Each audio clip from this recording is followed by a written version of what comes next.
Hey, good morning, and welcome to the Comics Experience Graphic Novel of the Month Club for the month of May 2022. We're all the way in the future. It's crazy. We've got a great book here, a great piece of, I'm going to call it science fiction. It's science fiction, right? It's a fair label. Some people get fussy about it. It's fantastical, but fantastical, yeah. Anyway, the book is Cloud Town, and we are, and it's by the great Daniel McCLOSKEY, who is sitting right here with us. Hello, Daniel. Hello. How are you doing? I'm very good. How are you? Doing well. Yeah. Nice. So the first question, it's always the same first question. It is. You probably even prepared for this one, knowing that this is the first question. Yeah. Why comics? Yeah, I did. I'm a fan. I'm a member of one of the clubs here, so I enjoy this, what you do, so thank you. I thought about it a lot, and there's a million different answers, but what I came to is actually a series of things that happened to me. In the first opening at Cloud Town, you'll notice there's a giant high school that got smashed. Right. And like that did not happen to me, but it felt like it did. Yeah. Like high school can be a hard time. It was hard for me and a lot of people I knew. Yeah. And it felt like actually a thing of survival for some of us, right? Mm-hmm. And so after that happened, I felt like I had a story I really wanted to tell. It is not this one. There was another one that I went on to. Basically, I went to school for writing in order to tell that story, to kind of deal with those feelings and to like share those feelings with other people. Yeah. And that led me to write a book that had screenplay chunks in it because I went to college for writing and film studies. Mm-hmm. But the screenplay format just wasn't working. Mm-hmm. I ended up studying abroad in Tokyo, Japan, where there's comics everywhere. And at this point, I was not reading that much comic books yet. Yeah. And so I was seeing all these books that were both novels. Now I know they're called light novels that are like new versions of manga that is just prose. Right. And when I saw that and the comics of the same thing, I was like, well, I could do this as comics. Yeah. So the first real 88 pages of comics I wrote was for this 200-some page novel. Right. And those were pretty bad. So I drew them again. Oh, thank you. And thank you so much. And so then I had drawn about 160 pages of comics in my life, and self-published that book with a small press in Pittsburgh, PA. And at that point, then comics people just started coming out of the woodwork and being so inviting and friendly. And I'm a social person. I'm really driven by other people's motivation and a sense of community. And Pittsburgh, PA really had that for me. Before I knew it, people were inviting me to draw every Sunday with them. And then once a month, someone else would print up a bunch of zines with all our stuff in it. We did that for about a year. Yeah. And so every month I had like 5 to 12 page comic coming out. Yeah. They introduced me like within weeks of starting to decide to do comics. I was meeting people like Jim Rugg. I met him at the local comic shop. He's still like someone I really look up to and helps me when I think about my comics. He looked at the pitch for this and gave me feedback. Nice. Nice. And then when I came to the Bay Area here too, I work at Mission Comics as well as making comics down the hill. And Leaf encouraged me to come here. He introduced me to you, and you said, "Welcome to comics." And suddenly, I have all these new friends. It's a lovely experience. The way comics is supposed to be. Yeah. Who is your local shop in Pittsburgh? Copacetic Comics was my mainstay shop, but then also the closest one to the University of Pittsburgh is Phantom of the Attic, which is also an excellent shop. They're really different on purpose because Bill Boychelle, the creator of Copacetic, also is the person who at one point, I think, owned and sold Phantom. So he's very careful not to overlap with their business. Right, because that would be inappropriate. Sure. So he does very strictly like mostly zines, indie stuff. Oh, interesting. And does like bulk sales. So like especially like if you're in Europe right now and you want to buy a bunch of little $1 zines from different people, he has them all and can put them in a bulk rate envelope. So it's more affordable for that kind of stuff. Yeah. And I'm excited. I'm going to get to go do a signing at Phantom of the Attic. It's going to be my first one there. And I'm going to also do some East Coast events later this month with my dad, who writes and illustrates children's books. Yeah. So we're actually doing some Father's Day things, which will be fun. Oh, that's cool. Yeah, that's super cool. Did Did your dad doing children's books, did that influence you towards either writing a novel or eventually coming to comics? I think it influenced me in like a lot of ways that are hard to describe in the moment. We'll Like, try. yeah, you see someone working and not always succeeding, and then also succeeding, and just seeing that regularly is something I realize a lot of other people don't have the advantage of, right? I did, I think, go to school for writing a little bit to try to be different than my dad and my big sister. My big sister is an incredible artist. She was doing like really classically accurate like portraits and paintings when she was in high school. And I wanted to do something, I think, that was a little different, to feel like I was separate from them. But the truth is, they're my family, and I am like them. Sure. So it's not that strange that it came back around. Yeah. My mother also is a librarian, a storytime librarian at the end. So she's very much a show woman. By the time she retired, she was going from town to town with little setups. She'd have like puppets, or she'd have a video on an iPad. She'd play a ukulele, do a little song and dance, and then she'd be out of there at the car. And when I saw her doing it, if I didn't know that nobody was getting like that she was doing it as a volunteer and getting paid by the library system, I would think she was like robbing people, because she was just like in, out, bang, boom. Next show, That's funny. So yeah, definitely an influence. And sometimes I talk to other cartoonists that like, parents were, steel workers or whatever. Yeah. Just the sheer advantage of pre-internet, seeing someone that owns a light table, seeing someone that like scans things to smaller size. So if you guys haven't picked this up from earlier talks, like some really simple things, if you're going to start drawing your own comics, is often comics creators draw bigger and then shrink it down a little bit. And that's a way to make your art look more detailed and be more detailed. And it's something that you can try at home, even just drawing on a big piece of paper and then taking a photo with your parents' phone or whatever. It's a good way to practice making a little tighter art. Yeah. How big do you draw? So oddly, for this book, it's confusing because it's digitally drawn, this one. Okay. I do have I'm going to leave you guys with some zines. Okay. That this is a very similar thing, but it's physically drawn. Okay. Okay. With that, I'm doing about 1 1/3 bigger. Than the final size, like manga size. Yeah, like 8.5 by 11 sheet of paper. Right. Before that, before I was doing Cloud Town, I was working on like 11 by 17 pieces of paper, which is basically 2 printer sheets of paper up and down. And then I would shrink it down to like half 8.5 by 11, which is a lot of reduction. Some cartoonists, hello, welcome. Some cartoonists find that doing that much reduction can be a problem, because you can be tempted to overfill the page. Sure. And I certainly am tempted to do that. And that could even be more of a problem with digital work. Yeah. But the advantage to digital work is you can do it from anywhere. Yeah. I was actually traveling the country in a van with my partner when I sold this book. So I had been drawing with ink and paper as I traveled the US in this big old van. And that would cause me to take, a couple of hours a day just setting up ink and taking down ink. Sure. Because my partner worked remotely before everyone worked remotely. Right. And so we just treated like traveling the country like a commute in one direction. Yeah. We drive to work one way, stop at a Starbucks, and we work for 4 hours. We take lunch breaks, drive for another hour to another Starbucks, and then we draw, and then we drive to a campsite. Interesting. And we did that for a couple of years. And after year 1, I was like, I think I need to buy an iPad. Yeah. And it made me able to, get that extra 15 minutes each of that setup, tear down, which is, an hour a day. Yeah. And also I could draw while she was driving. And if we hit a bump, I could press undo, which was helpful.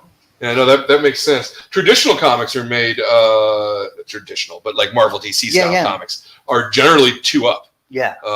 So if the comic is this size, the paper is about something like that. Man, my father once bought a comic strip. I think it was like a Trash Can Alley or something, and each panel was almost this big. They were enormously drawn. A lot of the old strips were drawn like 3 and 4 times up. Yeah, that's amazing. Yeah, it is a little. And also, the thing is, how you draw depends on the size. So, like, the way I draw, and a lot of us learn to draw, is like with our hand like this. But when you draw on big pieces of paper, you can use your whole arm, and that allows you to get different shapes, and it allows you to get tired in different ways. It probably keeps people from getting as much carpal tunnel. Yeah. All right. Well, we can talk a little more about craft in a few minutes, but I want to talk about the book a bit. So you said that the original idea you were going to do a novel, blah blah blah. So, but where did once you realized it was going to be a comic and sort of the changes that need to happen for a comic, how did you sort of get from one to the other, I guess is the question. Yeah. Okay. So the original novel thing was a story that I started and finished when I was in my teens, really early 20s. Since then, I've done a few hundred pages of comics. And I had read some comics. My hometown did not have a lovely comic shop like this. It did have a shop that was open seemingly randomly whenever the owner felt like it. And it was mostly just like from afar, it seemed like a dusty place with an extremely faded, like Predator cardboard thing in the window. Right. And I'm sure it was a great shop for the people that knew when to be there. Sure. But as a kid, I just could never figure it out.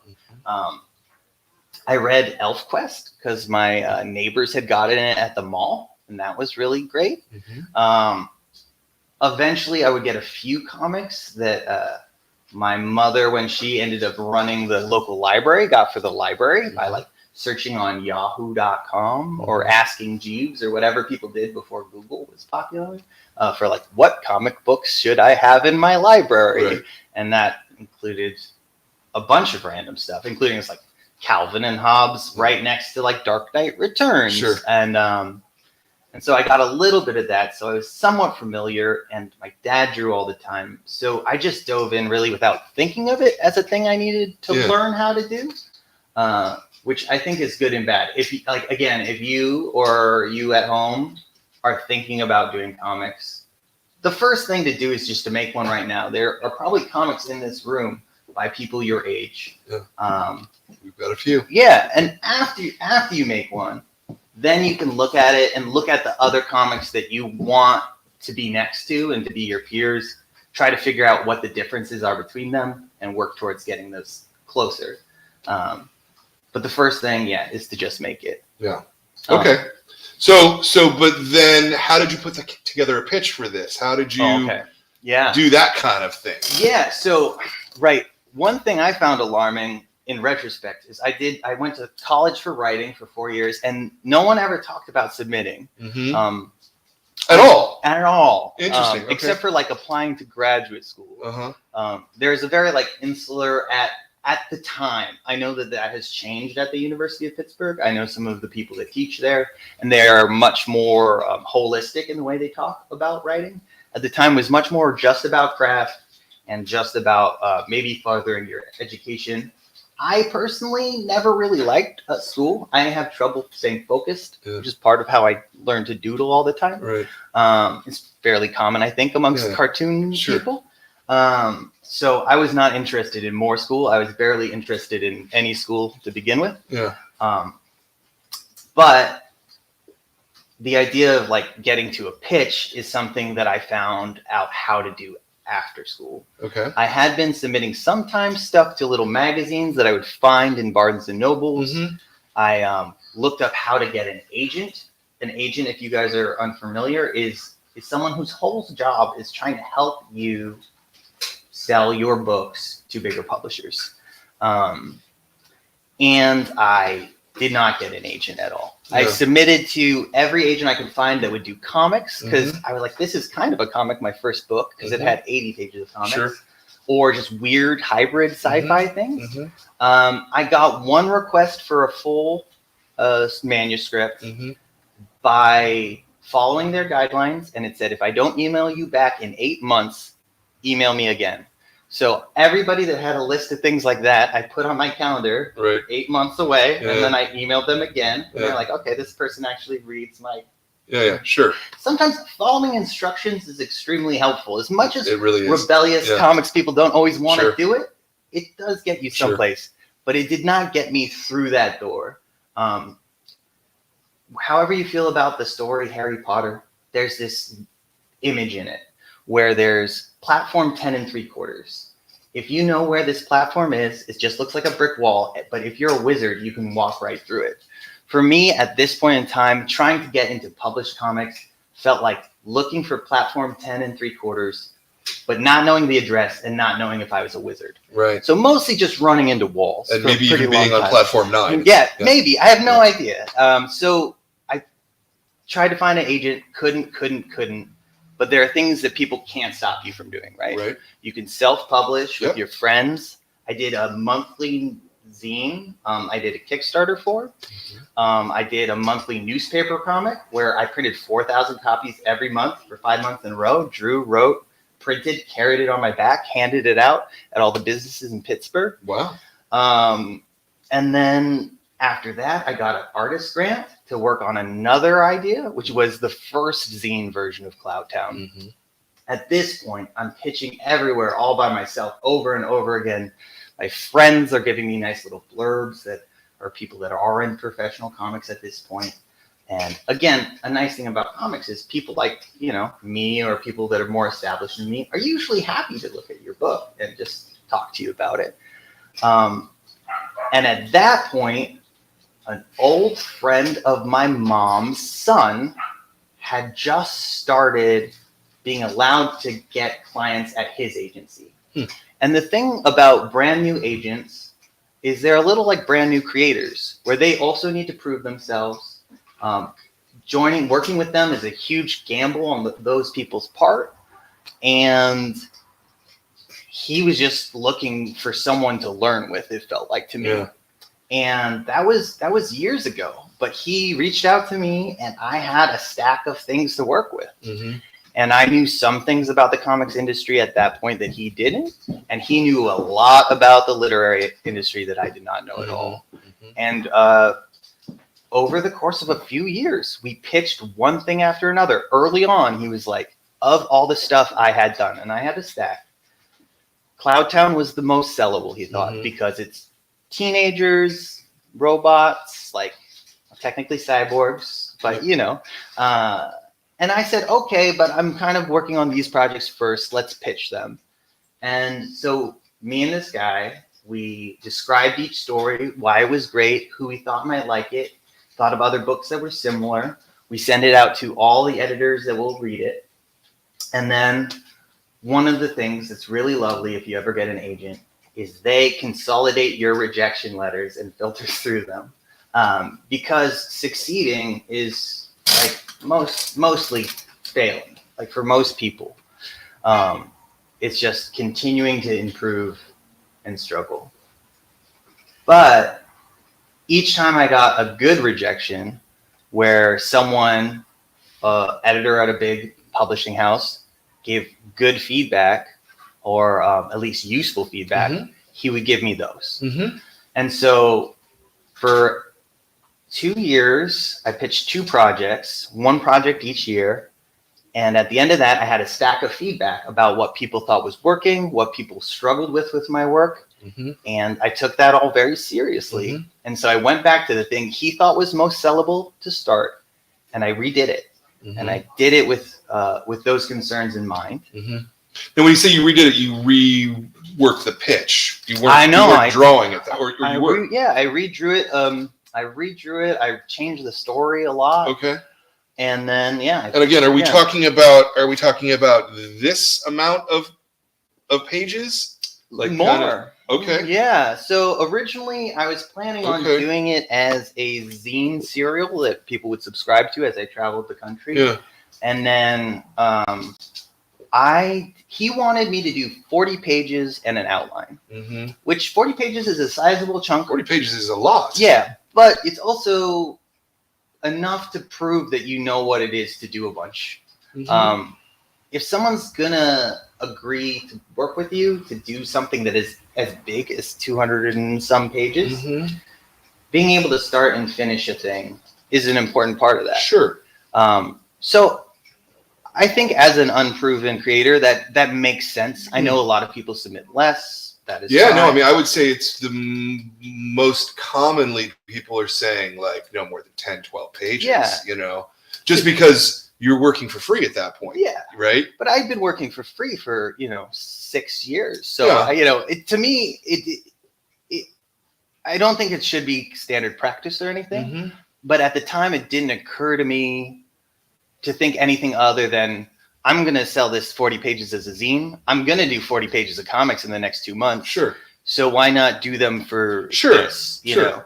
So every time I make a pitch, it's also a product that I'm going to sell myself. The other thing about that is I didn't do 40 pages.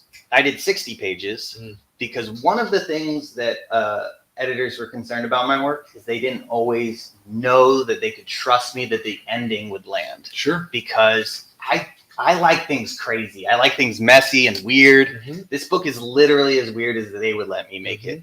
I had the closest things to arguments with my editor where I'd be like, "What?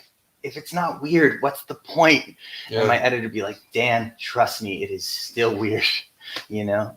But ultimately, because I knew people were worried that I wasn't going to land an ending, I wanted them to see a first act that they could definitely understand. Sure. So I needed the kids to get in the robot. Yeah. And once the kids got in the robot, I knew that they knew that I knew how these stories traditionally work. Yeah.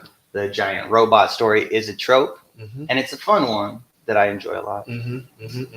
What made you want to use those tropes? That is a good question. I've been playing with elements of like this story for a long time. I am someone that is still thinking about some of the same things I was when I was very young. And some of the seeds of what this story became, ended up not in the book at all. In fact, I recently did a presentation where I read all the sci-fi magazine rejection letters I got for the story that this book was rooted in, but none of that is in there. Partially, I like seeing what my version of a different kind of story would be. So, for example, I did a zine series that was kind of my version of like a Conan style story. I did a story that was like it's not at all, but it's like the spirit of like an Indiana Jones, like a main character that is like rough and gruff, but is always going to win, you know? And as a creator, like one of the things that's nice about it is you're making a story that if you're blessed like me with a terrible memory, you can write it, and then in a handful of years, you can read it. And it's like someone wrote a book just for you, because they did. It was you, and you forgot it, and then you remember it. And I love a giant robot story. Yeah. And also, it's tough becoming an adult. Sure. And it's something that, if you believe that the people around you are adults, probably when you get to their age, you might notice that you still don't feel like you're an adult all the way.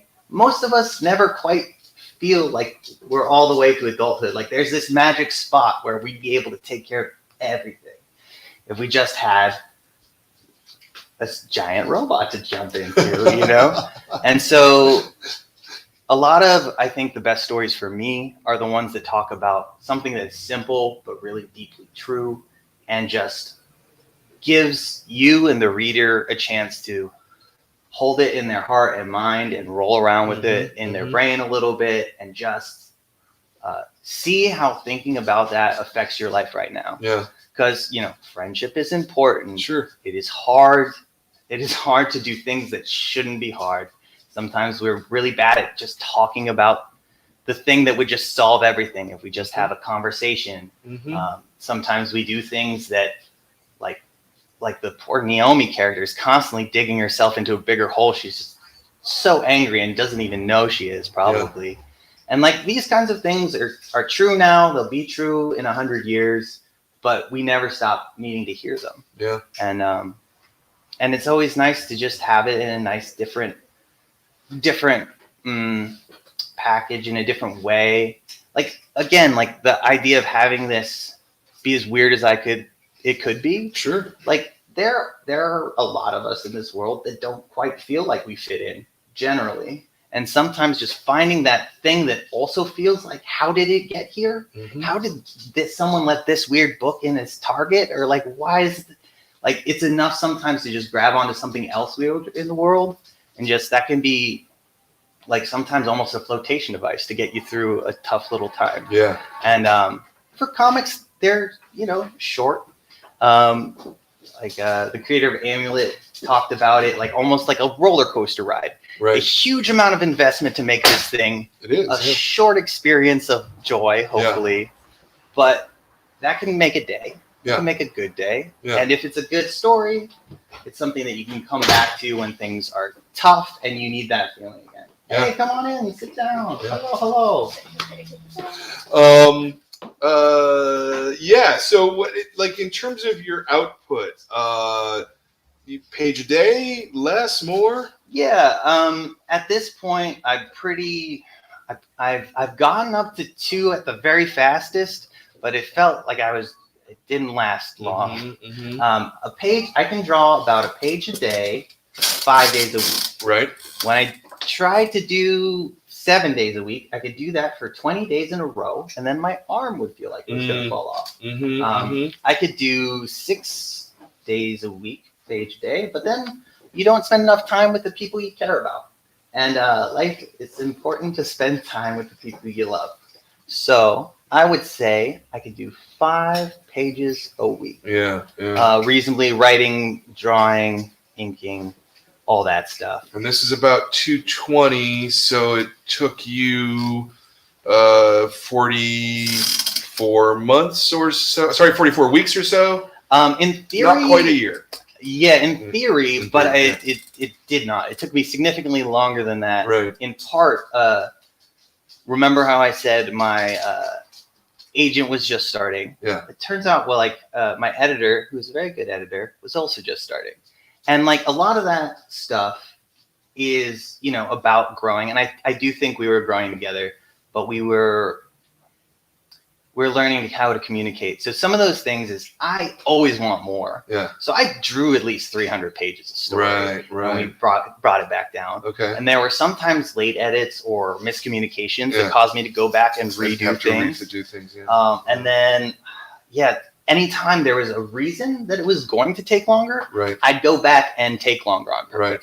So the moment I know, we can't put it out this year, we'll put it out next year, I go back and I'm like, I want to make this better. The truth is, if you saw the pitch I sent this woman, the fact that she believed in me enough to really sell it to everyone else, she saw something that wasn't there. I also saw something that wasn't there because I was deluded. She saw something that wasn't there because she believed that I could do it. Yeah. Maybe she didn't know that so this is a true story. And it's in this little zine. And the folks that came here, I'll give you guys a copy of the zine. When I submitted the pitch, I did the best I could. And the truth is, every time I make a book, it looks like the last person that wrote my last book couldn't have done this book. I like to try to aim higher than it seems possible to do for me. My favorite feeling in the world is trying to do something that I don't think I can do really deep down, and then doing it anyway. It's lovely. I highly recommend trying. That being said, if you don't succeed, that's okay. That happens. When you aim for things you don't think you can do, that will happen. But submitted this pitch, most polished pages I could make.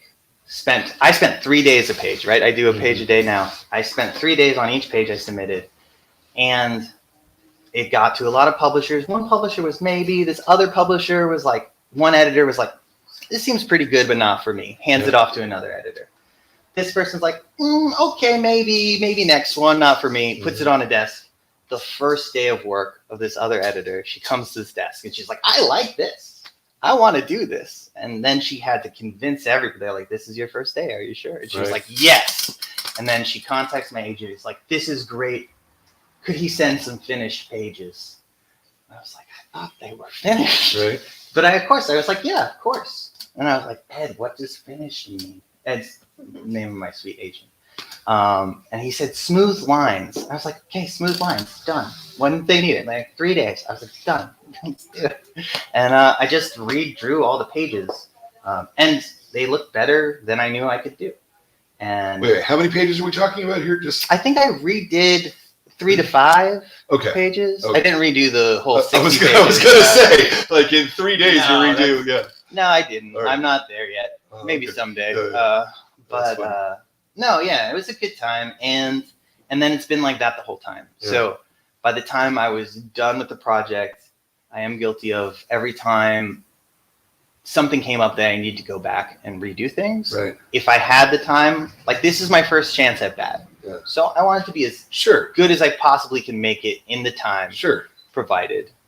But going forward, that can't be the way to work, right? Because comics are so labor intensive. Right. It's not like a manuscript. If you need to put a gun in on page 1 all of a sudden, you just go in and you write the words, it's a gun. Yeah. But in a comic, you have to redraw it, you have to rejigger, you may have to rejigger multiple pages in order to make that flow right. Absolutely. Yeah. There are some dramatic changes in this book that happen. And again, a learning process won't happen again. Also, I'm not probably going to work completely digitally anymore because of that ability to endlessly redo and endlessly erase. I personally find that I am actually faster if at some point I switch to physical where I can't erase. And, if it's not so bad I need to white it out, then it's good enough to go to the next page. Right. But also I'm better than I was when I started that. So the quality of I think the physically drawn art is totally on par with my digital art at this point, but it was not when I started. Yeah. Let me put a pin in it for a second here and ask if any of our lovely people in the audience have any questions they would like to ask Daniel about the book or about the story. And you don't have to be shy. You don't have to be shy, but you don't have to be brave. It's up to you. Yeah. You said your book was kind of weird. What was so weird about that? You don't think it's weird? That's great. I don't know.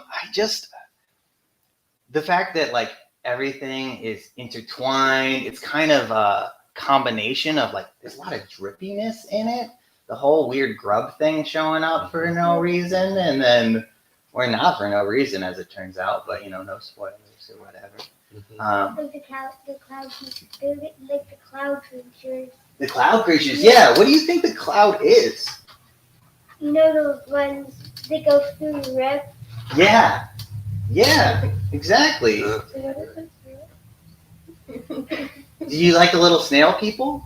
Yeah. Nice. Originally, there was a whole story that you could find only in the background of the snail people in my first draft of the script. But when you're reading it, it seemed like that was a whole nother story, and my editor's like, what's going on with it? It got lost in there a little bit. But if you follow those creatures, they're doing their own thing, the whole story, Yeah. It didn't occur to me that it wasn't weird. Maybe I got to try harder on the next one. No, it's reasonably weird. It's reasonably weird. I think that's what an editor did for me. It took me from being my natural, like so weird people, like I have literally no idea what's happening, Daniel. I was like, but to someone that's reasonably weird. I think one of the differences between this and a lot of other books is that the protagonists are not particularly comfortable. Yeah, there's a lot of arguing. And Penn gets really nervous and really freaked out about a whole lot of stuff. Every time she goes in a cloud catcher, she vomits. Yep. Yeah. There's a lot of throwing up in robot heads. Yep. It's true.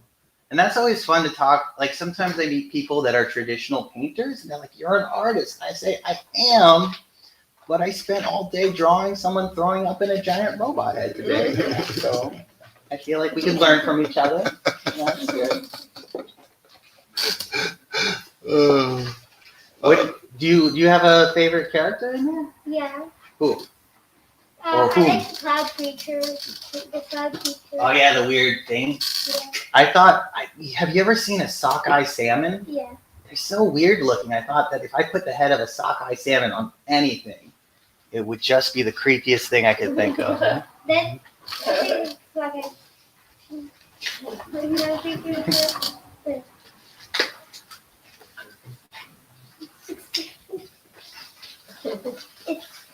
Do you feel like you have lots of ideas when it They kind comes of to? shapeshift into a rock star. Oh yeah, when it shapeshifts into a rock star, yeah, that's a fun time for sure. Lots of ideas for books or is it kind of like you kind of hit on some like few ideas and you're like these are? I have, yeah. No, And you I can- also like Minnow because she has dolphin brain. Yeah, that's weird. Right, that's legitimately weird. I would say I have a good problem in some ways that idea generation is like the one thing that I can't stop. Okay. Well, again, the influence we're talking about, the influence of my dad. My dad was an illustration professor and a children's book author, but the main class he taught was called creative thinking. So every day when he came home for dinner, he'd talk about his students' creative moments, and we just make up stuff. Like the thing about Cloudtown is it started from a really small seed of an idea forever ago and just turned into a heap of stuff that had to get edited out. When I pitched this originally, I pitched it as 300-page books. Right. And they were like, could it be one 200-page book? Right. I was like, sure, why not? Uh-huh. But the reason it's called Cloudtown and not Penelope Quick and the Hungry Hurricane or something is that there's a whole town full of crazy stuff happening and we only see a little bit of it. Yeah. And I wrote another pitch while I was waiting for this to come out about a I don't know, maybe I overshare. Let's say, I'll tell you the truth. It's about a kid that catches a disease from an alien. Every time he sneezes, he teleports. And he has big glasses, so he loses his glasses every time. And like, I wrote one of those and drew that pitch, and I need to edit it a lot if I'm ever going to actually pitch it. I've written another outline for Cloudtown too. I have like another chapter to write. Who knows if it'll ever come out? Yeah. One of the things I struggle to do is actually reel it in and just focus on one thing, Okay. finish a story instead of doing everything. And the nice thing about doing this with actual contracts and publishers and things is I am required to finish this book before I go do all the things I want to do. Yeah. And it's really healthy for me because it keeps me focused. Yep. But that's okay. Like people that are distractible and excited, that is why I make things like this. Yeah, can you show me what you like? I also like the cloud catchers. They look funny. They look like girls who have underwear and Yeah, that's true. It's always weird that all the giant robots seem to be boys. There's this very arbitrary way to make a creature to pilot. So you originally pitched it as 300 books, so like a trilogy. Yeah, 1,000-page trilogy. A little bold, I guess, in Yeah. retrospect. Yeah. But I always want more stories. Uh-huh. The things I love the most when I hit page like 700. And so I have a lot of trouble, shrinking things into a sizable chunk. Because the truth is, I wrote prose a lot. Yeah. And a whole 224-page graphic novel is a pretty short story. Sure. It's like one episode of a like an hour-long TV show. If you were going to do it that way. Potentially, yeah. Yeah. But and because of that, I want novels. I want series. I want infinity stories. Yeah. I'm always someone that's frustrated that I can't live every single possible life. Like a lot of people are. Every time you choose to do something, you choose not to do something else, and that exists in the stories I want to create. But that's also one of the reasons making stories is really good for me. Because even if I don't get to be a janitor at a giant weird mad science laboratory, I get to have a little bit of the experience, or pretend to, and share that imagination time with other people. Yeah. I have, however, had some weird jobs, and I do think that getting a job is a really cool thing. Like, I did not realize how great it was going to be to have my first job until I had it. So it's something to look forward to for some of you, and something to reminisce on for some others, you know. My first big job was digging trails in Idaho, actually. Interesting. It was a grade A piece of parenting, I think, from my father when I was an angry teenager. I know not all of you are angry teenagers, but some people might be. I was like, I live in Pennsylvania. I'm going to hitchhike to California next summer. My dad was like, who says you're allowed to hitchhike to California? I was like, I'm just telling you, I'm going to do this thing. And he breathed deeply and he like went to his computer and he researched things he thought I would want to do that weren't that, but would be parent approved, you know? And he found this opportunity to work digging trails in the Rocky Mountains of Idaho, where you got paid at the time Oregon state minimum wage, which was like double Pennsylvania state minimum wage. Right.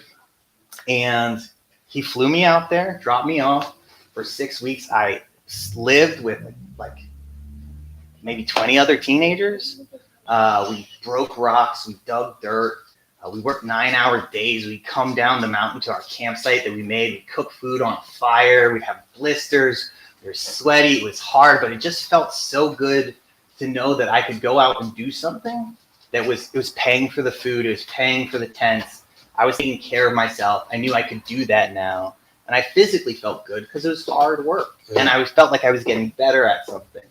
And when I went home, I had enough money to buy a pretty good laptop, which I used to make like flash cartoons that I would put on like newgrounds.com and stuff. And it was just really a powerful experience. And so many of the people I really respect today even are people that, you know, got jobs in high school in order to do what they needed to do. Some of them was to buy groceries. You know, there's certainly a lot of people I know that have done that. And some of it is just to, you know, save away for something like their car so they can leave town and follow their dreams or whatever it is. But there's something powerful about that first time you get to work for yourself and take care of yourself. But today you work at a comic book store. I do. I love working Mission at a comic Comics, store. which is a great comic book store. Yeah, it's great. Yeah, it's people joke I got promoted to the front end of the store because I've just been working in the back end on the comic shop, on the book for the last few years. Yeah. But yeah, absolutely the experience of working in a comic shop, meeting readers like you coming in and whatever the readers are excited about, like gets me excited. And also, I read a lot of comics over the last 10 years, but I've read a lot of comics now that I can borrow them and bring them back to the shop. And there's still new things happening in comics. There's still like innovation of like the really basic structure of comics, like from the Dogman Flip comic thing. Yep. That's an innovation. Do you like that? Yeah. I love it.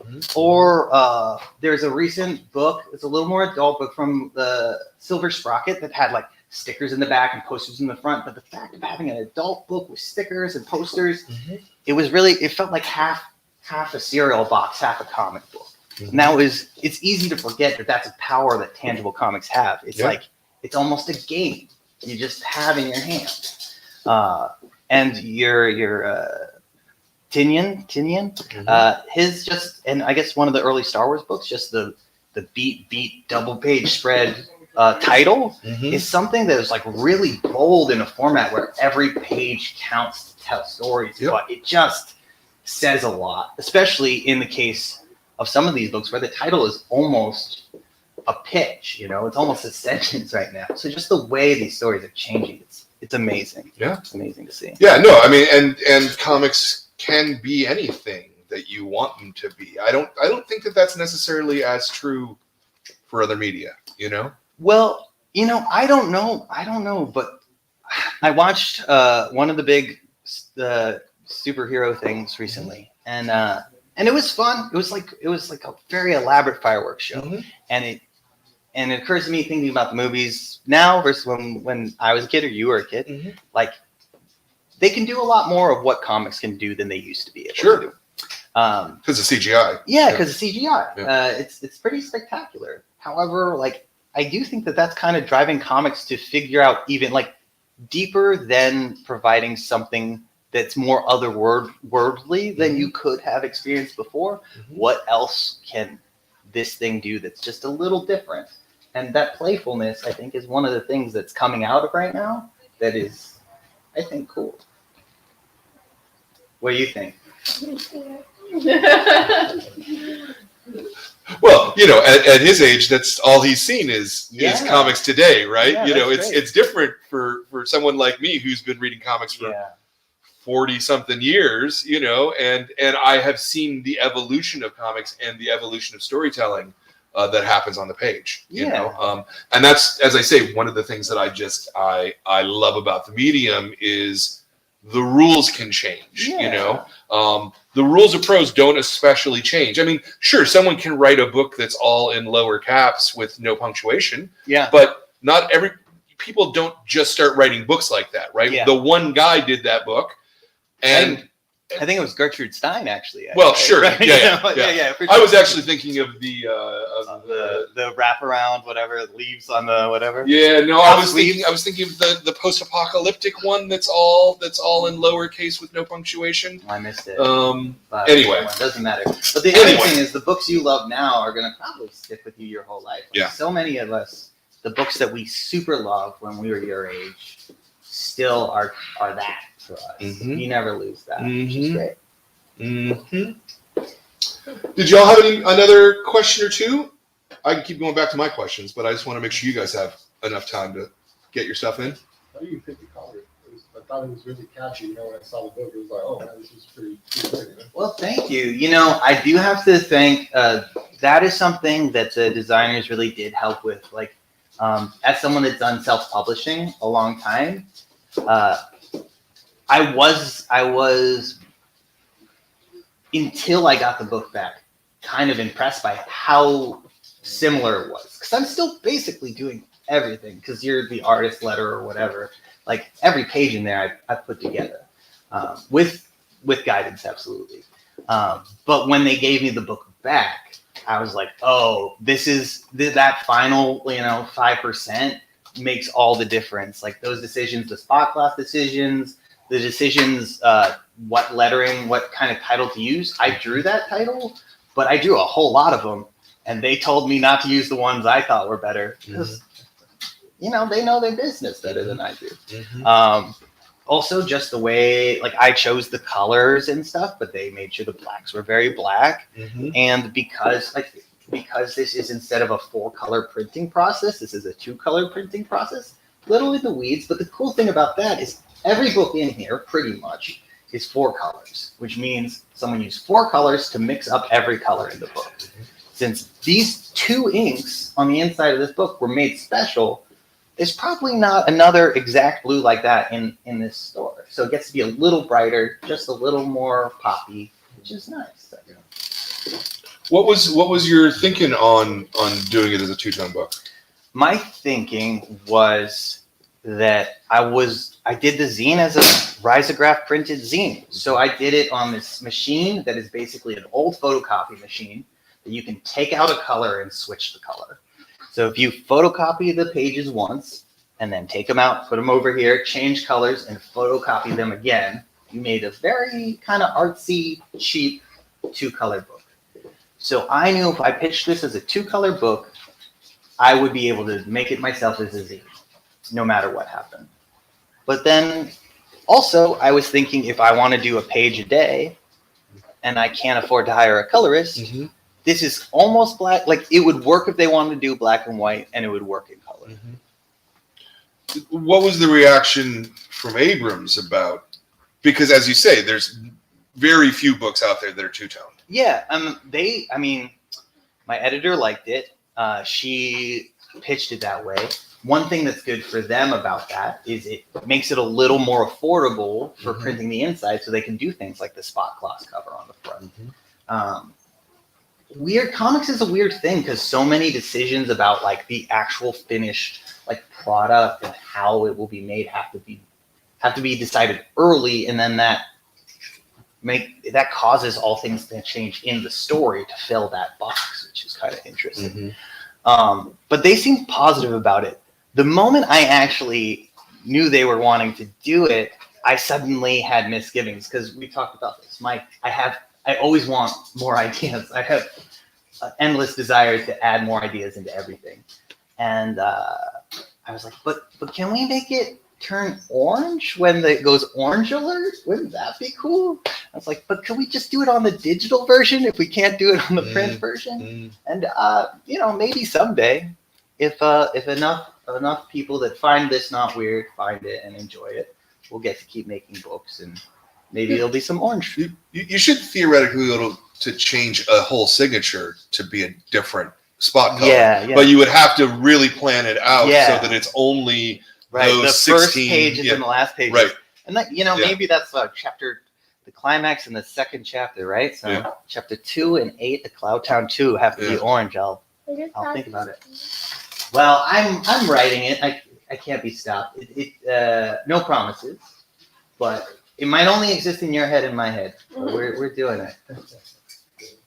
That's an okay thing to do. So you said that originally you pitched this again as sort of 1,000 pages, three different chapters. Mm-hmm. How much of that is in this book? In other words, did you take 1,000 pages and funnel it down, or is this the first 10th? If you see what I mean. No, the first 10th is pretty close, because in order to make it a satisfying single thing, I actually got to take less of the big thing. Yeah. Right? Because the first 200 pages of a 300-page book isn't a book. Mm-hmm. So I basically took about 50 pages and the setting and made a different story. So the story that you really like, the weird cloud critter, it turns into a rock star, all of that is what allowed it to be a smaller book just for this. So, yeah. Which is something that, the more I learn about it, a lot of creative people have to do. Like stories change so much before they actually come out. And a lot of times it's something that's out of your control. It's like, we're running out of time. We're running out of budget. We're running out of this or that. And one of the things that it takes is, from my understanding, because it is true, this is my first book with a big publisher, so I'm still learning a lot. But one of the things it takes to be a creative professional is not having a idea or being able to execute a idea. It's always being able to get an idea when you need one. Just exercising, like, it's not your first idea, it's your 300th idea. And when my dad taught creative thinking classes, one of his big things was, if you are asked to do a thing, write down 20 ideas and cross out the first 10, because those are the ones everyone has, and if you're in a rush, 5, cross out the first 5 and do 10. But that kind of exercise of just like more, it gets you into slightly more unique territory, and it's just another way of saying it makes something that's a little more unusual and therefore less likely to already exist for people. And you want to give people something fun and something new. Yeah, no, I would agree with that. Okay, so let's talk about sort of physical production a little bit of your art. You say you're doing this digitally. The lettering. Yeah, I did a font for that. Okay. I actually felt kind of rebellious doing that, because I came into comics from like an indie comics background, and there's a lot of people that are vocal that I know that are like, lettering isn't drawing, that's not art, have really strong opinions about it, which, there are reasons why that is heartfelt and very true and sweet for people to be very passionate about your hands being on every part of the page. I also think, like, I like breaking rules. So like a lot of cartoonists do. So the idea that there's this rule where you have to hand letter, it felt kind of good the first time I didn't do that.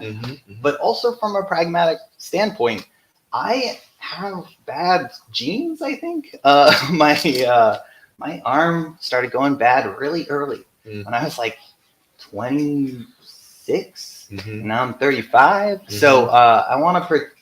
If I don't have to write the words down, that's another 1,000 pages of drawing a thing that I'm saving for my wrist. So whatever I have to do to make more stories is what I'll do. Yeah. So I can see that I can see where the font is, but there's also places that it looks like it could be hand lettered. It might be. There's certainly a combination. Like this, yeah, the singing, that's that's hand lettering. That's a font. Yeah. Yeah. And the truth is that my hand lettering, I have pretty bad handwriting, and I remember very succinct. I remember when I was in elementary school practicing handwriting and making legible letters, and I was like, I will never need this. Computers exist. Why would I ever practice? Like, I didn't put my letter D's in the right direction. And I was like, who needs to know which way a D goes? The capital D's on the keyboard, you press it. Of course, I end up doing the one thing where I need to have good handwriting. So remember, when your teachers are trying to teach you something, there's probably, you never know what you're going to need to know. So knowing more is okay. Yeah. Honestly, since I made my own font, there are some people that find my font too sloppy still. That's funny. So maybe That's it's funny. for the best that I did it this way. And if I could in the future hire someone that does digital lettering, I would, I think. Yeah. But also, again, only in part just to save me the time and allow myself to make more stories. I certainly am appreciative of, like, I don't know if you guys are familiar with this, but there's a tradition of more assistants being used in Japanese comics, which is one of the reasons it's not impossible for them to do 20 pages a week instead of 20 pages a month, right? And a side effect of that is there is always a way to get into making comics. So there's these minimum wage assistant jobs where you learn tons of stuff just on the ground drawing. And so that's something I have fantasized about being either part of. You know, if I could be in my teens being an assistant to someone again, that would be amazing. I can imagine how much more I would have learned by now. And if I could get an assistant one day to help me draw a little bit so that I can make more stories and they could learn, that would be fantastic. And I guess, you know, if you're also watching this and you are a professional creator who have fans that just want more of your stuff, and you could hire an assistant, consider it, because it would help, I believe, American comics, and it would help you make more stories for the people that want it, and therefore help shops like this. As long as there's more stuff for the people that are waiting for it, that seems good to me. Yeah, well, I mean, as long as you're paying the assistants well enough to live on, which is always the tricky part. Yeah. Because an awful lot of cartoonists don't make enough money. For sure. By themselves, you know. There's also like the weird math that ends up happening where there's also people that are now, you know, paying universities to try to learn to be cartoonists that are not necessarily likely to. It's a tough world, cartooning, like many worlds. It's like professional basketball. The number of people that can do it for a real living are diminishingly small, and you don't know if you're gonna make it till you made it. So and even then, even then, you don't necessarily know. So since you're doing it digitally, I'm assuming that your lettering is on a different layer. Yeah. So I'm going to experiment with different ways of doing that in the near future. Again, just technology, time-saving stuff. I have heard, but I do not know, that Clip Studio Paint has a method in which you can have a script of all your lettering that someone can edit as a document file, and it will automatically fix it in the actual image file. Oh, interesting. If that is true, it would save me and people that have to deal with me a lot of time because I cannot spell words. I am very bad at spelling, famously so. I think one of the reasons I have ended up in comics as opposed to novel writing, where I was aiming directly, is when you whatever you guys want. Whenever you spell something wrong in an email to a prose editor, they think you didn't try at all because they are generally prose editors. Were always good at writing their whole lives, you know, like not everyone, but they're usually the kids that would get good in English class. And for them, spelling the word of with a UV, which let's be real, UV are little drawings that make sounds that should say the word of. They just think you didn't try. And if you do that and you're a cartoonist, they think, you're a cartoonist. It's fine. So because I am almost 100% incapable of spelling words correctly, I find it much more relaxing to email people as a cartoonist. I can see that. There's an awful lot of special effects of onomatopoeia in the story. Those are directly on the art, though, I'm assuming, not absolutely. A separate. Do you guys know what onomatopoeias are? It's the sound effect that you draw out. It is when you write a sound. So, like the word "boom" is an onomatopoeia, right? Yeah. Okay. Well, super technically, onomatopoeia is a sound that describes what it is. So blam and boom are good onomatopoeias, but I don't know. Splorch may not be, if you know what I'm saying. Splorch is a weird one. That's it. Do you notice that if I use one sound effect more than any other ones? What was it?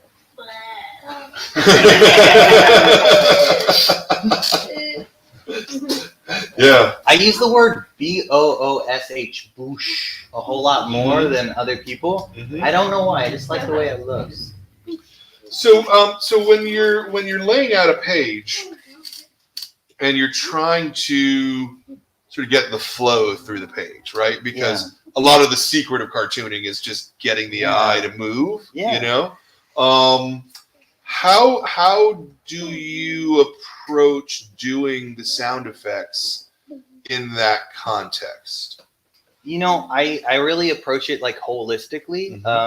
And we were talking about, I came into drawing comics while writing. I don't always think of them as super separate. Like, again, like Scott MacLeod, Understanding Comics, talks about letters are little drawings of sounds, you know, and drawings are like the original text before phonetic text existed. There was, you know, images that meant something and then you could read. So for me, that all kind of blends together. And when I pitched this, there were pages of text just mixed in. So when I get to even those pages of text, though, they would have a little like person skateboarding, jumping off the tee, you know, or whatever. And then when I get to the page where there's a sound effect, it's the same as if there was going to be a visual element there. And that's how I incorporated it. But it is true that also I was talking about having the letter D and P mixed up front and back, and I get mixed up. You know, I have a lot of things that are strengths to the point where people want to invite me to work with them on a major book with a big publisher. However, there were times where my editor had to say, "Hello, have you been reading a lot of manga? Because if you guys ever read Japanese comics, it goes the other way." And they're like, "You've been drawing your pages backwards this week." And I was like, "Oh, thank you. Let's just flip those around." Like literally, you were drawing your pages backwards, like and you didn't even realize it. I don't always remember which way things go. Yeah, Interesting. and I've been like that my whole life. Interesting. But yeah, Interesting. but it doesn't matter which way you go, because then you can flip it over. You just have to make sure that everyone's tape is on the right shoe again. You know. Yeah. Well, yeah. I suppose. But as I say, like making the eye go it can be flipped, but I know it's not quite that simple. It's not quite that simple. It's one of those things that I think because I'm a little more dyslexic, like I think of things that flow differently. Yeah. But I also think of that flow maybe all the time. Yeah. Because I also pay attention to where your eye goes, because, you know, something that people talk about on your podcast or YouTube channel often is revealing big surprises when you flip a page. But you can also hide big surprises. The pace people look at the least is the middle of a page. Yeah. Like naturally, your eye flows everywhere but the middle until the end. So if you want to surprise someone, you can also just sneak it in where no one looks. And the truth is, the fact that comics work at all is a weird, like magic trick. Like our eyes shouldn't look at these little lines and see a wall and a room and a person. It's that our brains work in such a way that 2 dots in a circle make a face for no real reason, or that a line and then a smaller line and a smaller line seem like it gets deeper into space. Those things are like weird malfunctions of evolution that allow us to do this bizarre thing and tell a story in these pictures. All of that is connected to where you lead the eye. Yeah. And the truth is, it's like a cool magic trick. Like it's all sleight of hand in storytelling and in drawing. It's just one big show. Do you have an example of something where you hit something in the middle of the page? Because I haven't actually thought about that in particular. Yeah, let me see. A lot of times I'll do that with something that the reveal is just text or a word. Because I understand intellectually what you're talking about, but trying to picture it in thinking about the page is a little bit different. Yeah, it's been a while since I revisited this, which is actually nice because then I like it more. Well, that's good rather than liking it less, right? For sure. There's a thing a lot of creators run into where the moment you finish a thing is kind of the hardest time to look at it. Sure. Because you just see all the things you couldn't quite get. Sure. However, for me, when I take some time away, again, that thing happens where I'm like, it's like someone made this book just for me. Yeah. I feel like there is something in this. I'm not. All right, if you can't, it's all good. Yeah. It's all good. That was a random question. Yeah. No, I'll look into it and see if I can't send it to you. Yeah. How do you work? Do you thumbnail first? Since you're doing digitally, do you just make that the thumbnail? Yeah, for this book, I did do that. This was the first book I wrote a script for. I was asked to. We edited the script heavily. That was how we did the story. And then I went basically straight to roughs. And then after all the roughs were done, I went back and cleaned them up. I think for my next project, I would like to do it differently because there's a lot of discovery that happens when you draw things. And that is one of the strengths of comics, is the ability to have like a rough edit as you go, right? The small local business known as Pixar does this thing where they do this like rough sketch of a whole story and then have actual like people like that are the right age consume it. They make a rough comic of their movie. They do it over and over and over again until they really hit it home. And that's also traditionally in Japan. They call them names or nemu. The scripts, even if there is a writer-artist team, often the writer is writing in simple drawings.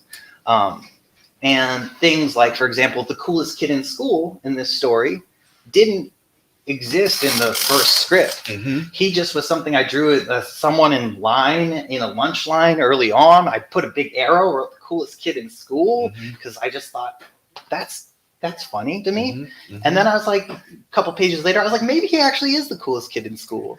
And then, I was thinking about this is in a lot of media, the coolest kid is like the one that's best at sports or the one that has a lot of money or something. Right. But in my actual high school, some of the coolest kids were the ones that were just a little more mature and just could handle themselves well and didn't sweat things when people were on their back. And I was like, what if the coolest kid in this school is just as weird as he wants to be, but just kind of like legitimately cool? Like, he wouldn't have existed until then. And then he wouldn't have been in the final book as much as he was if my editor hadn't been like, you know what? Can they please just go on the date? I want to see the date. And I was like, for you, sure. Let's see what the date's like.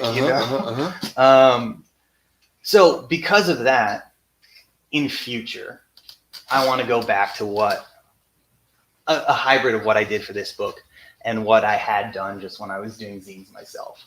Where the zines, I was very seat of the pants. I had an outline, and then I needed to do 20 pages in the next, 8 days, and I just drew it.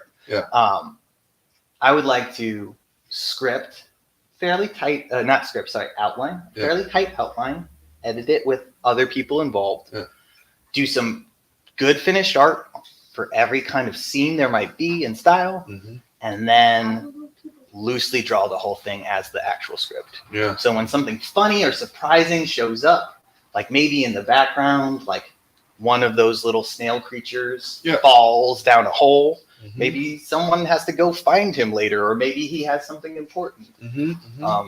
A lot of novelists often talk about storytelling as if there's like this deep magic and it's all mysticism. A lot of cartoonists often talk about it's like laying bricks and very simple. But I kind of believe the truth is that it's both are true, right? It seems a lot more magical when it's all in your head and then you just type it. When you're drawing, you can kind of see the pieces that are that magic, the spontaneity and the inspiration combined with the weird dream space that we all kind of can relate to.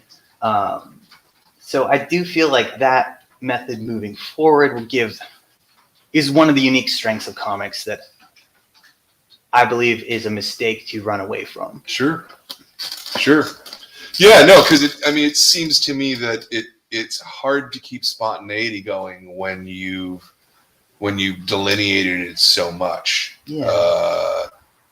And you want to have fun because that's something people respond. I mean, you want to have fun first because it's fun to have fun.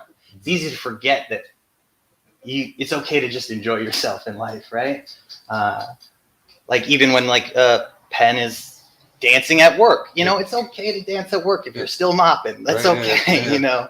But beyond that, when you're drawing and you are having fun, people can tell when they read it, you know, and they have fun. Yeah, no, I agree. Who's your favorite character in the book? You're not supposed to pick favorites. I really like, you know, so the thing is, I really feel very strongly for all of the characters, and I really want them all to be okay. And like, I do think that at the end of this book, Olive is okay for the minute, but she has a lot more to learn. And honestly, the characters that are the least okay at the end are the ones I really want to spend more time with because I want to see them be okay. You know? But I also I love the weird little creatures. I love the weird, same as him, I love the cloud critters. I love the little snail guys. Partially because they're so mysterious. Like they could do anything. And I'm excited to see what they do. Can you see doing a story that is just the snail critters? Absolutely, yeah. It'd be fun. Or just like even maybe like a little 3-panel strip or something. And some of that stuff again, like sideways influence from my family. Like my dad had a book on snails, and I was like, snails are amazing. They have different kinds of spit and mucus that do different things. They have one that makes them stick to stuff, one that makes them slide over stuff. They have one they use to super glue their shells back together. And I was like, just imagining these little creatures that could just both use gross slime to walk up a light post and then at the same time use a different slime to like roller skate just on their feet. Like, could you imagine that?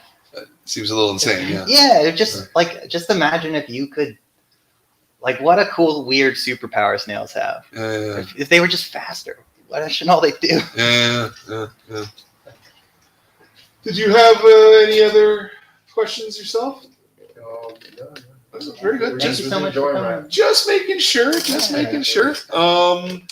Let's see. So we've talked about the craft. We've talked. You know, actually, here's a question that I always put this question in the email, and I don't know that I've ever directly asked anybody about it.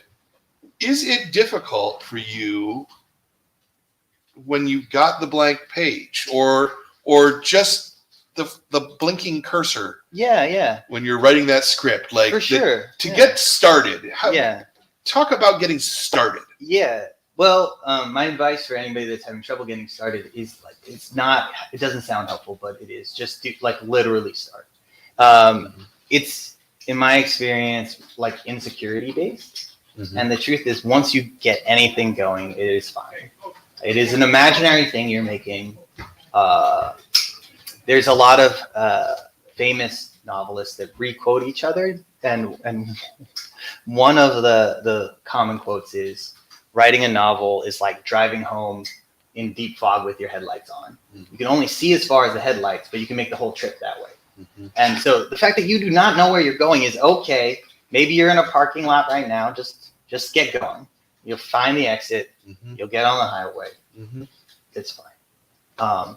It is about ignoring the other good metaphor for this. If you've ever read Hitchhiker's Guide to the Galaxy, there's this really lovely phenomenon in which you can fly. Anyone in the universe can fly if they only fall and forget to hit the ground. And that's writing a book.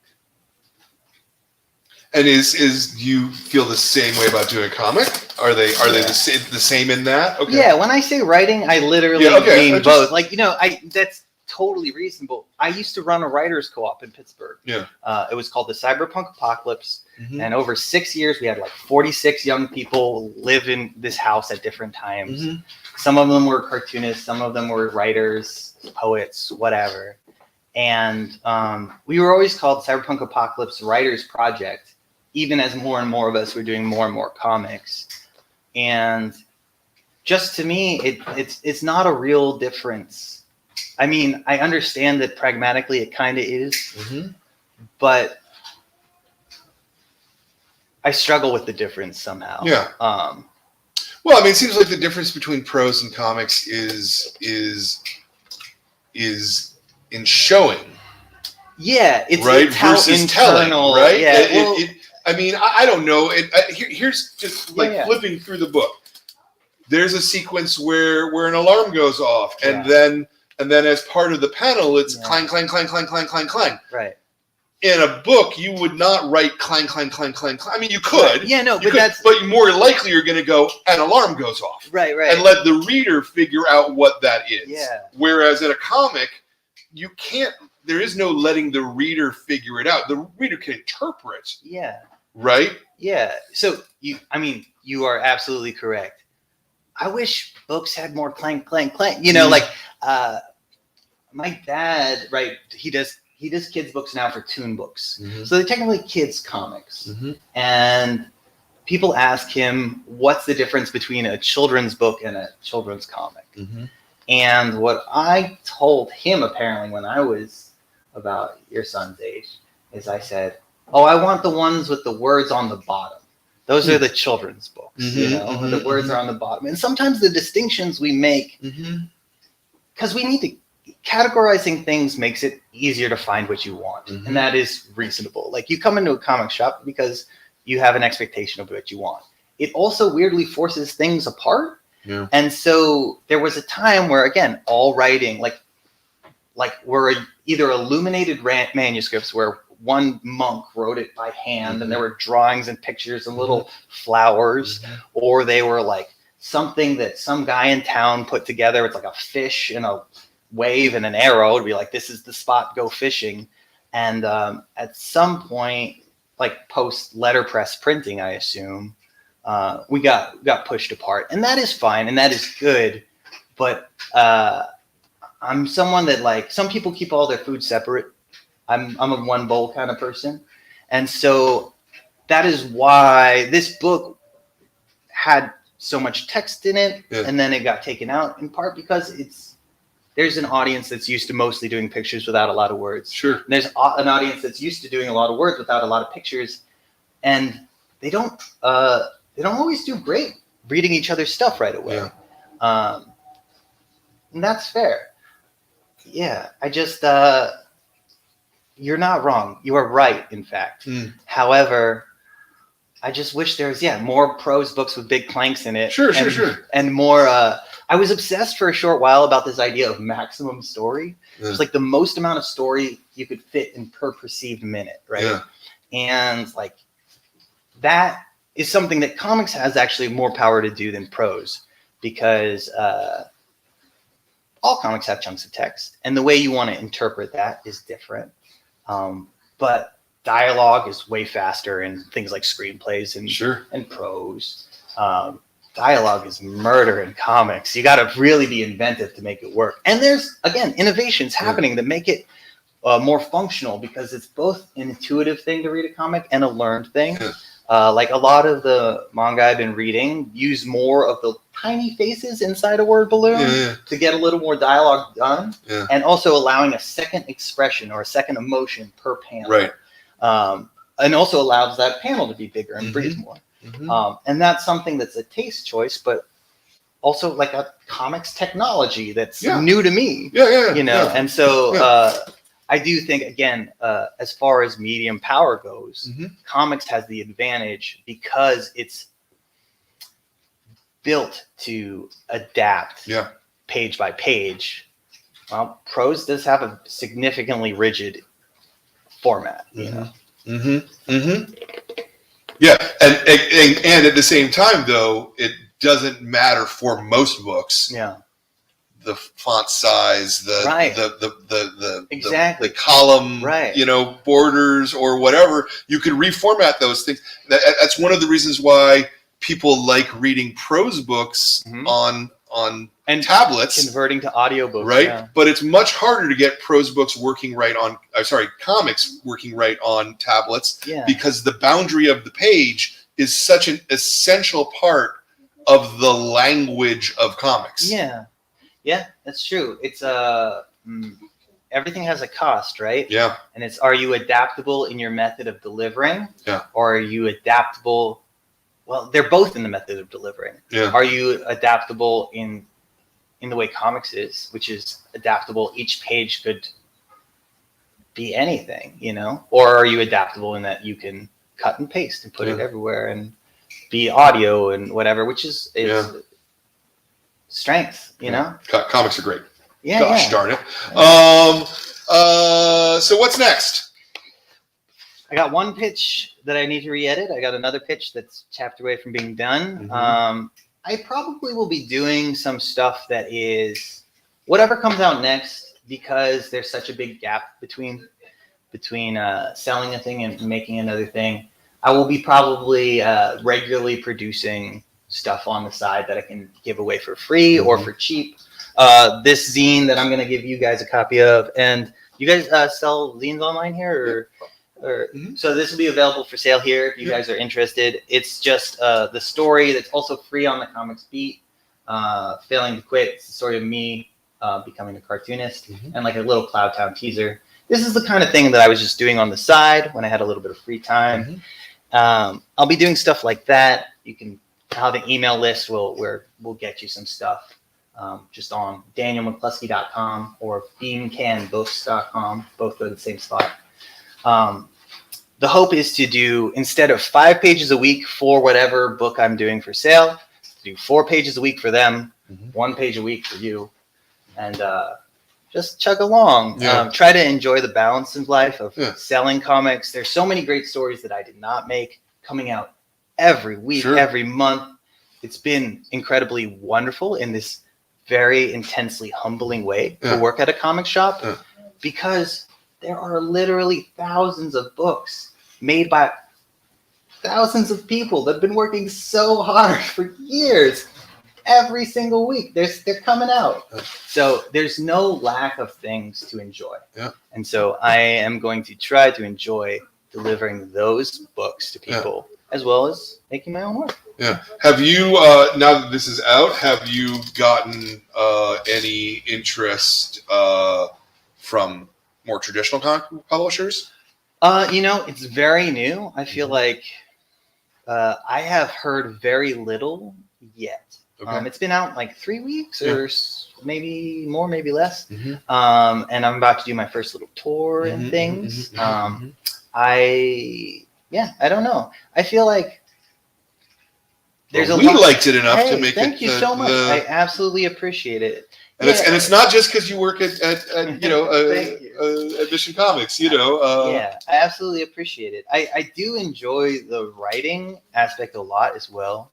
I think, you know, it's one of those things where like success begets success in my experience, and the most important thing is to keep, you know, finding people that like genuinely enjoy the kind of things I make. Yeah. Helping them find me Mhm. and giving them more of those things to Mhm. just get them through. It's been really lovely. This is my first time working specifically to like the age group this is for younger people. And it's been a really wonderful responsibility because so many of the adult cartoonists that got me into comics later still hold on to that thing they fell in love with when they were like 10, 13, whatever, and younger. So really being the person that's aiming to give something to all these people for which so much is new, and you want to give them something that is new to them, but also a little new to the world. Just the opportunity to maybe give someone something that might be the coolest thing in the world to them for like a time. Has been an excellent challenge, and I'm enjoying it. Yeah, that's fantastic.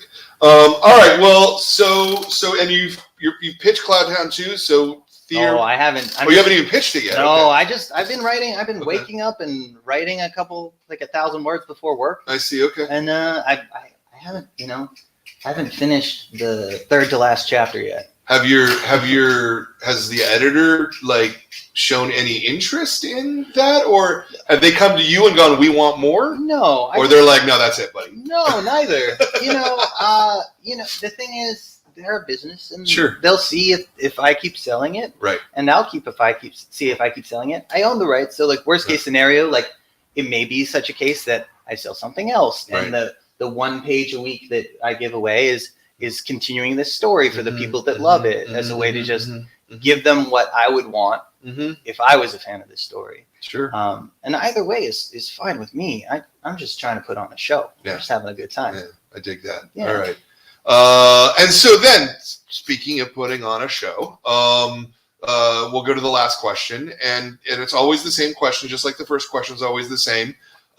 There are an awful lot of people who watch this because it's a whole series of interviews with cartoonists. I think we're a pretty good series of cartoonist interviews, honestly.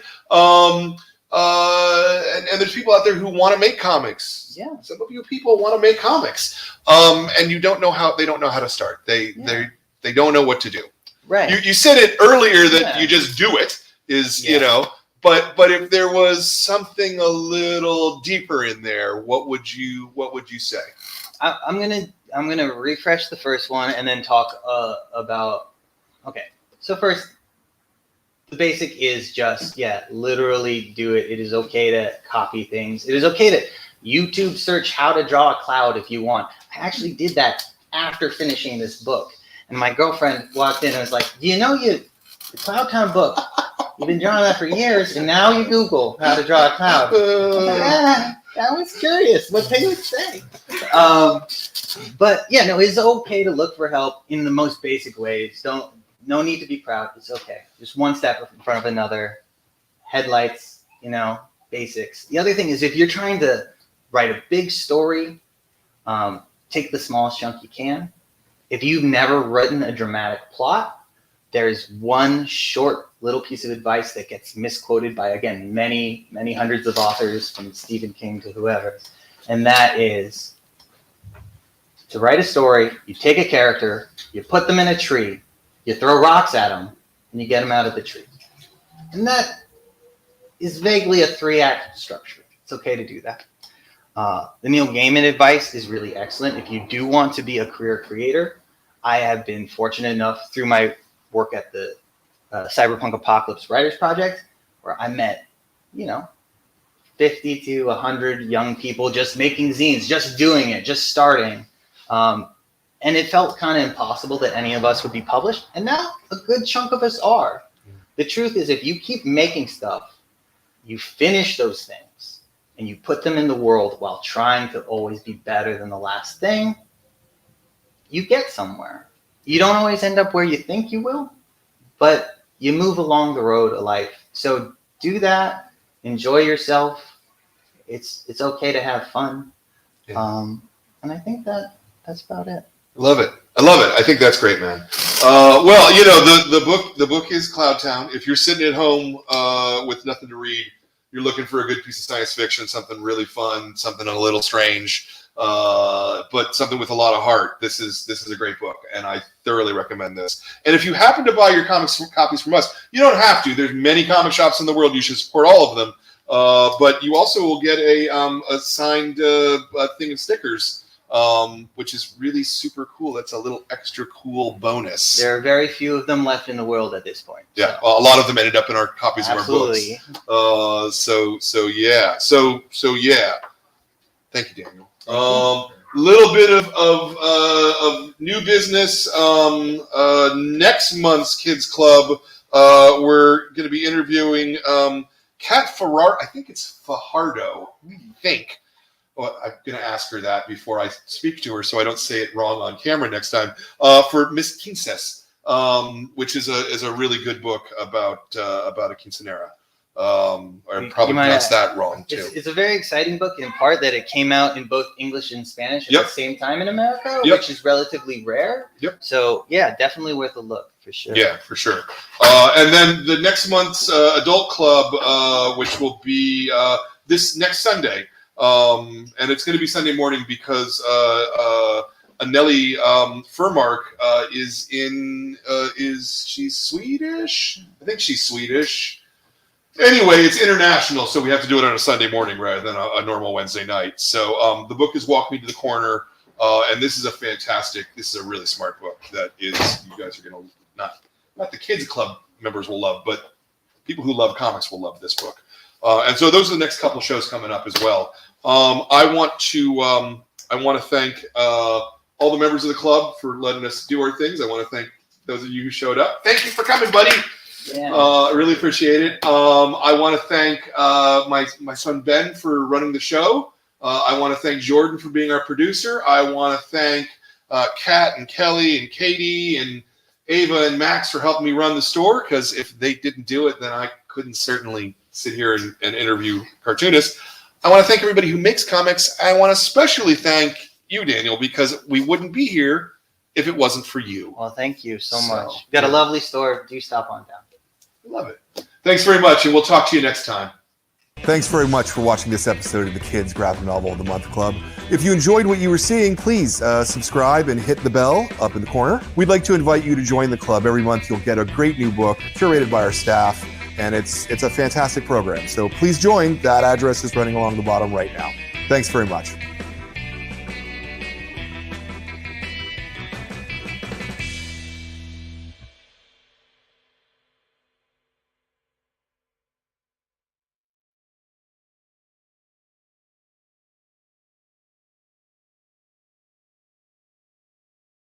All right, man. It was getting there, but yeah. Yeah, you made it. I'm trying to break that chain. What the hell are you doing? Getting into